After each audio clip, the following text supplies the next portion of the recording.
মূর্তিরাটে যাই রাঙ্কেল্লা করি গেছ হিন্দুয়ে মূর্তি পূজা করি গিয়ে তুই মুসলমানের হিন্দু পূজা কেল্লা শুরু করি গেছ তোর গাইরে থোড়া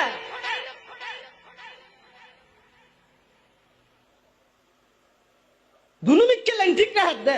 আল্লাহ নারাজ না হবেন শতানো গুসা না হবেন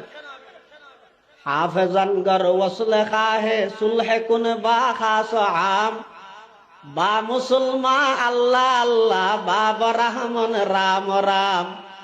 বা মুসলমা আল্লাহ আল্লাহ বাবা রহমান রাম রাম এটা আইলে হয় যায় মুসলমান আল্লাহ আল্লাহ আল্লাহ এনেন অড়ে গেলে হয় রাম রাম রাম তুই দুনিবিককে গেল্লা করলি তুই তো মুসলমান নয় তুই তো পৃথিবীর সর্বশ্রেষ্ঠ মুনাফেক কিয়ামতের ফজরে বইদিন মাঝে তো গোইন্দান চাই তুই গেলে গেছি জাগদর মতে পালন করো কোনো অসুবিধা নেই সংবিধানে অধিকার দিয়ে ইতারার হামি তারা করিব প্রশাসন ইতারারে নিরাপত্তা দিব ইতারার হামি তারা করো তুই গেলাম মধ্যে গিয়েছে